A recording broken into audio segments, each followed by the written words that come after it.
नमस्कार साथियों। आज का सेशन बहुत ही ज्यादा इन्फॉर्मेटिव एंड मजेदार होने वाला है क्योंकि आज हम बात करने वाले हैं उस व्यक्ति के बारे में जिसके ऊपर इल्जाम लगते हैं कि इंदिरा गांधी नहीं बट ये व्यक्ति मेन कारण थे इमरजेंसी के लागू होने का। हम वो व्यक्ति के बारे में बात करेंगे जो कारण है 81 लाख लोगों के ऊपर फोर्स स्टेरिलाइजेशन करने के इंतजाम का। हम बात करेंगे उस व्यक्ति के बारे में जिसने जबरदस्ती मीडिया के ऊपर सेंसरशिप लगाया, हजारों लोगों को फोर्सफुली उनके घरों से बेघर किया। या ऐसे कुछ इल्जाम इस पर्टिकुलर व्यक्ति के ऊपर लगते हैं और आज हम बात करेंगे द संजय गांधी स्टोरी के बारे में। साथियों, संजय गांधी एक बहुत ही अच्छे पर्सनालिटी भी थे जिन्होंने बहुत अच्छे काम भी करे, बट उनके कुछ ऐसे भी काम होते हैं जिनके ऊपर बहुत सारे लोग इनकी निंदा करते हैं और आज हम उन्हीं के इन रोल के बारे में जो उन्होंने इमरजेंसी के दौरान उनके जो हार्श डिसीजंस थे जिसकी वजह से भारत को बहुत शर्मिंदा होना पड़ा था। और आज भी जब भी हम 1975 की बात करते हैं तो हमें वो काले दृश्य नजर आते हैं। सबसे पहले संजय गांधी के बारे में हम कुछ जान लेते हैं। देखिए, इनका जो लाइफ रहा है ना, बचपन का लाइफ, ये दून स्कूल में पढ़े थे। आफ्टर दैट इन्होंने ग्रेजुएशन वगैरह करे एंड देन जब ग्रेजुएशन होने के बाद इन्होंने रोल्स रॉयस कंपनी के अंदर ही इन्होंने एज अ अप्रेंटिस इन्होंने ज्वाइन किया। ऑल्दो वो उस इंटर्नशिप को फुलफिल नहीं कर पाए थे, वो बीच में ही वो वहां से छोड़ के इंडिया आ गए थे। इस व्यक्ति का बचपन से ही हमेशा से शौक रहा है कि ये जो है ना फास्ट कार्स, प्लेन्स, जो फास्ट चीजें हैं ना, उन सारी चीजों के ऊपर इनका बहुत ज्यादा इम्पैक्ट रहा है। मतलब वो बहुत ज्यादा इन्फ्लुएंस हुए हुए हैं इन सारी चीजों से। यही इन्फ्लुएंस ना आपको इनके जीवन में भी दिखने वाला है क्योंकि जो इमरजेंसी के दौरान इन्होंने जो स्टेप्स लिए थे ना, वो स्टेप्स ये दर्शाते हैं कि ये व्यक्ति जो है ना फास्ट रिजल्ट्स के ऊपर बहुत ज्यादा यकीन रखते थे। उनको रास्ते जो मीन्स अडॉप्ट किए जाते हैं ना, उससे फर्क नहीं पड़ता, बस डिजायर्ड रिजल्ट्स मिलने चाहिए। और वही सेम चीज इन्होंने अपनी कंपनी मारुति के साथ किया एंड उसके आगे आने वाले समय में पॉवर्टी को हटाने के लिए एंड पॉपुलेशन को कम करने के लिए भी वही सेम आइडिया अपनाया। तो बचपन का ये जुनून फास्ट चीजों का कहीं ना कहीं देश के ऊपर भारी पड़ गया, जिसके वजह से देश इनकी निंदा करता है। सबसे पहले अगर मैं बात करूं तो मारुति का इनका एपिसोड देखते हैं अपने, कि मारुति जो कंपनी है ना, देखिए इनको पहले से ही कार्स के अंदर रुचि थी। वहां से रोल्स रॉयस से छोड़ के आने के बाद यहाँ पर इन्होंने अपनी माताश्री से बात किया, that is our late prime minister Indira Gandhi ji. उनकी माताश्री ने उनकी मदद करी एंड यहाँ पर भी लोग इंदिरा गांधी जी के ऊपर बहुत सारे इल्जाम लगाते हैं कि उस टाइम पे जब किसी प्राइवेट व्यक्ति को लाइसेंस नहीं दिया जाता था कोई भी काम करने के लिए, उस टाइम पे इनको एकमात्र व्यक्ति थे जिनको लाइसेंस मिला गाड़ियां बनाने के लिए। इनका एक सपना था कि ये पीपल्स कार बनाना चाहते थे, जो मिडिल क्लास फैमिलीज होते हैं उनके लिए अफोर्डेबल रेंज में कार मिल जाए। उसके लिए इन्होंने लाइसेंस के लिए अप्लाई किया एंड ये एकमात्र व्यक्ति थे जिनको लाइसेंस मिला। लाइसेंस मिलने के बाद हरियाणा के अंदर इन्होंने 300 एकड़ का जमीन लिया on lease from the Haryana government. वो वही जमीन था जहां पर लोग खेती कर रहे थे और उन लोगों को जबरदस्ती हटा दिया गया। अब ठीक है, इन्होंने ये प्रॉमिस किया था कि 50,000 गाड़ियों को ये देंगे, मतलब इंडिया को 50,000 गाड़ियां देंगे and that is the Maruti गाड़ियां। हाउएवर वो 50,000 गाड़ियां वो दे नहीं पाए क्योंकि गाड़ी बनाना कोई आसान काम नहीं है। It is a very strenuous job and इसके लिए चाहिए होते हैं पैसे। उस पर्टिकुलर टाइम पे जब फंडिंग की इश्यूज आ रहे थे तो इन्होंने क्या किया, बिकॉज द गवर्नमेंट उन्हीं का ही था, तो at that point of time जो भी बैंक्स वगैरह थे इनके ऊपर जोर जबरदस्ती करी गई ताकि वो फंडिंग करते रहे। लेकिन इस पूरे फंडिंग के बावजूद भी, सरकार का सपोर्ट होने के बावजूद भी, मारुति जैसी गाड़ी एकदम लार्ज में बन नहीं पाई थी। So that is his one first failure. यहां पर जब ये मारुति का नहीं हो पाया, at that point of time Sanjay Gandhi ये सोचेंगे कि अब ये इनको पॉलिटिक्स के अंदर भी अपना पैर जमाना चाहिए। उस पर्टिकुलर टाइम पे ही इमरजेंसी डिक्लेयर कर दिया जाता है बाय द टाइम ऑफ 1975। 1975 में जब ये मतलब मारुति के एपिसोड के बाद, दैट इज 1971-72 में जब मारुति का एपिसोड चल रहा था, उसके बाद धीरे धीरे करके जब संजय गांधी पॉलिटिक्स में एक्टिव होने लग गए, at that point of time जब इंदिरा गांधी इलेक्शंस के टाइम पे वो जीत जाती हैं, लेकिन उनके इलेक्शंस को नल एंड वॉइड डिक्लेयर कर दिया जाता है by the Allahabad high court. उस टाइम पर इंदिरा गांधी अपना इस्तीफा देने ही वाली थी, बट ऐसा इंजाम लगाया जाता है संजय गांधी के ऊपर कि संजय गांधी ने प्रेशर करा था इंदिरा गांधी को कि you do not give resignation, तो आप रहिए। एंड देन यहां पर कानून को डिस्टॉर्ट करा गया एंड देन फिर उसके बाद इमरजेंसी डिक्लेयर किया गया। और इसी इमरजेंसी के दौरान बोला जाता है कि प्राइम मिनिस्टर से भी सबसे ज्यादा पावरफुल पोजीशन अगर किसी का होगा so that is Sanjay Gandhi, जिसने अपने जो गवर्नमेंट के पावर्स है उसको अपने वे से यूज करने की शुरुआत करी। और इसी पर्टिकुलर यूजेज में क्या किया गया कि ऐसा बोला जाता है कि इंदिरा गांधी के बाद उनके मेन सक्सेसर कौन थे, it is going to be the Sanjay Gandhi. और वही सक्सेसर के बेसिस पे क्या हो गया ना कि सारे ही जो कांग्रेस के लीडर्स थे और जो स्टेट के अंदर जो गवर्नमेंट्स थे, वो सारे लोग ये मानने लग गए थे कि भाई इंदिरा गांधी के बाद तो अपना अगला prime minister is Sanjay Gandhi only. तो यहाँ पर उनको खुश करने के लिए जो भी संजय गांधी बोलते थे ना, ये सारे मिनिस्टर्स, सारे ब्यूरोक्रेट सब वही काम करने लगते थे। लेकिन उनमें से एक व्यक्ति थे जिन्होंने इस चीज को फॉलो नहीं करा, दैट इज इंदर कुमार गुजराल। इन्होंने क्या किया कि उस पर्टिकुलर टाइम पे जब संजय गांधी ने इनको एक ऑर्डर दिया था कि आपने ऑल इंडिया रेडियो पे, ये उस टाइम पे जो इंफॉर्मेशन एंड ब्रॉडकास्टिंग मिनिस्टर थे, इनको ऑर्डर दिया गया था बाय संजय गांधी दैट आप ऑल इंडिया रेडियो के सारे ही चैनल्स के अंदर इंदिरा गांधी जी का जो ब्रॉडकास्ट है आप उसको चलाएंगे। लेकिन इन्होंने उसको इनकार कर दिया कि मैं ऐसा चीज नहीं करूंगा। तो संजय गांधी इनसे बुरा बर्ताव करते हैं, इनको निकाल दिया जाता है उस पर्टिकुलर पोजीशन से और इनके बदले किसी और को लाया जाता है जो संजय गांधी के फेवरेट व्यक्ति होते हैं। अब यहां पर जब संजय गांधी का डेथ हो जाता है उसके बाद इंदर कुमार गुजराल उस पर्टिकुलर एपिसोड पे बात करते हैं कि मैंने उन्हें यह भी चीज बोला था कि मैं तुम्हारा मिनिस्टर नहीं हूं लेकिन मैं तुम्हारे माँ का मिनिस्टर हूं, that is I am the minister of Indira Gandhi ji और मैं तुम्हारी बात नहीं सुनूंगा। तो ये यहां पर दबाव देखा गया है। तो मतलब मीडिया को और प्रेस को अपने हिसाब से यूज करने का यहां पर संजय गांधी का मेन एपिसोड रहा है। तो this was one man who stood up against Sanjay Gandhi. बहुत सारे लोग थे जो ऐसा स्टूड अप नहीं हो रहे थे but he stood up, that is one episode. इसके अलावा इस टाइम पर फोर्स्ड स्टेरिलाइजेशन, सबको ये चीज पता है कि इमरजेंसी के दौरान सबको बसों में भर भर के लेके जाया जा रहा था, ट्रकों में, ताकि उनका फोर्स्ड स्टेरिलाइजेशन किया जा सके, नसबंदी किया जा सके। ना सिर्फ पुरुषों का बल्कि महिलाओं को भी लेके गया गया जोर जबरदस्ती।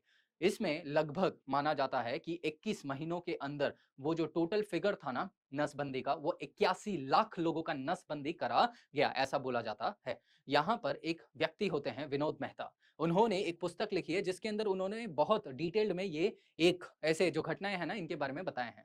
उन्होंने ये चीज बताया कि 70 साल का एक बूढ़ा व्यक्ति जिसे जबरदस्ती उठाकर ट्रक में भर के लेके जाया जाता है, वो रोता है और चिल्लाता है सरकारी कर्मचारियों के सामने कि मैं तो बूढ़ा हूं, मेरा बच्चा पैदा करने का उम्र नहीं रहा है, तो भी तुम मुझे क्यों, मेरे तो दांत भी नहीं है अभी, तो भी तुम मुझे लेके जा रहे हो और मेरा नसबंदी करवा रहे हो। इन्होंने विडोवर्स, जो विधवा महिलाएं होती हैं, उनको तक नहीं छोड़ा था उस समय पे, विधवा महिला को भी लेके जाके इन लोग ने नसबंदी करवाया था। So not only the male but also the females, इनको फोर्सफुली लेके गया गया और ये फिगर 81 लाख था।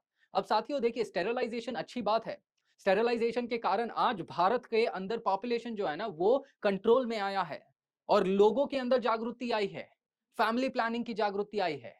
अब ये जो फैमिली प्लानिंग था ना ये फोर्सफुल था, ये अभी से ही शुरू नहीं किया गया था, 1960s से ही स्टेरिलाइजेशन का दौर शुरू था। क्योंकि वेस्टर्न कंट्रीज एंड जो वेस्टर्न ऑर्गेनाइजेशंस थे ना, United Nations, world bank, IMF, ये जो सारे बड़े बड़े ऑर्गेनाइजेशंस थे, इन्होंने भारत को बोल के रखा था कि भाई तुम्हारा इस टाइम पे पॉपुलेशन बहुत ज्यादा बढ़ रहा है, पॉपुलेशन ग्रोथ है, तो इसको कम करना पड़ेगा। उस टाइम जो वेस्टर्न कंट्रीज है वो इस हद तक चले गए थे कि प्रेसिडेंट जॉनसन ने 1965 में ये बोल दिया कि अगर तुम्हारा पॉपुलेशन कम नहीं होगा तो हम तुम्हें फूड नहीं देंगे। तो उस बेसिस पे इंदिरा गांधी एंड जो नेहरू गांधी फैमिली था, जो प्राइम मिनिस्टर्स थे इंडिया के, उनको कुछ स्टेप्स स्टेरिलाइजेशन मतलब फैमिली प्लानिंग के ऊपर लेने पड़े। तो वेस्टर्न प्रेशर था इनके ऊपर, आई एक्सेप्ट वेस्टर्न प्रेशर था जिसके वजह से इनको स्टेप्स लेने पड़े। लेकिन क्या वो वेस्टर्न प्रेशर इतना ज्यादा था कि इनको जबरदस्ती यहां पर बसों में भर के लेके जाना पड़ा? अब यहां पर यह भी चीज बोला जाता है कि ये जो चीज है ना, it was the mastermind of Sanjay Gandhi. Sanjay Gandhi ये यकीन रखते थे कि हमारे देश के पिछड़ापन और गरीबी का मेन कारण कौन है? पॉपुलेशन। अब पॉपुलेशन ज्यादा है तो जाहिर सी बात है रिसोर्सेज ज्यादा यूज होंगे और वही पॉपुलेशन को कम करना पड़ेगा, तब जाके रिसोर्सेज कम यूज होंगे और हम उसको इक्विटेबली डिस्ट्रीब्यूट कर सकते हैं और इकोनॉमिक डेवलपमेंट हो सकता है। अब संजय गांधी बस गलत इस बात पे पड़ गए कि वेस्टर्न प्रेशर में आके उन्होंने क्या बोल दिया, उन्होंने बोल दिया कि भाई अब तो जबरदस्ती हम फोर्स स्टेरिलाइजेशन करवाएंगे। यहां पर जो भी इनिशियली चीफ मिनिस्टर्स वगैरह ने साथ नहीं दिया, इनके खुद के मंत्रालय वगैरह ने बोला कि सर ये आपका गलत डिसीजन है, ट्रस्ट अस, ये धीरे धीरे फैमिली प्लानिंग का प्रोसेस होना चाहिए, इतना फास्ट नहीं होना चाहिए। लेकिन चीफ मिनिस्टर्स ने बाद में जो कांग्रेस रूल्ड मिनिस्ट्री से, उन्होंने संजय गांधी का साथ देना उचित समझा, क्योंकि वो अब यहां पर सोचते थे कि Sanjay Gandhi future prime minister है, तो उसको खुश करने के लिए हम जो भी करेंगे वो करेंगे। यहां पर संजय गांधी ने उनको टारगेट्स तक दे दिए थे कि भाई तुम्हारा इतना टारगेट है, तुमने ये पूरा करना है, अगर तुम नहीं करोगे तो तुम्हारा पद चले जाएगा। यहां पर पेरेंट्स को, जो स्टूडेंट्स हैं, स्टूडेंट्स को भर्ती नहीं किया गया जब तक उनके पेरेंट्स स्टेरिलाइज नहीं हो गए। लोगों को सैलरी नहीं दी गई जब तक उन लोगों ने स्टेरिलाइज नहीं कर लिया। लोगों के इंश्योरेंस नहीं करवाए गए, लोगों को स्कूटर नहीं खरीदने दिया गया, लोगों को ये खरीदने नहीं दिया गया, लोगों को राशन नहीं दिया गया अगर उन्होंने स्टेरिलाइज नहीं किया। तो यहां पर सिर्फ फोर्सफुल स्टेरिलाइजेशन नहीं हो रहा है, लेकिन ये इन्फ्लुएंसिंग स्टेरिलाइजेशन भी करवाया जा रहा है सरकार द्वारा, जिसके कारण 81 लाख लोगों के ऊपर फोर्स स्टेरिलाइजेशन किया गया, नसबंदी किया गया, जिसके बारे में पूरे विश्व में भारत की निंदा होती है एंड हम 1975 के दशक को एक काला राज बोलते हैं। So that is one another negative flaw of mister Sanjay Gandhi जो इन्होंने इस पर्टिकुलर समय पर करा था। ये ऑफिशियल फिगर्स है साथियों, ये ऑफिशियल फिगर्स है। अगर आप यहां पर देखेंगे तो लगभग 8-80 लाख लोगों को फोर्सफुली स्टेरिलाइज किया गया। अगर मैं सिर्फ 1974 से 1979 की बात करूं तो 1,85,00,000 लोग का नसबंदी हुआ है इस 6 साल के दौरान, जिसमें से 81 लाख लोगों का नसबंदी सिर्फ 2 साल में ही किया गया है।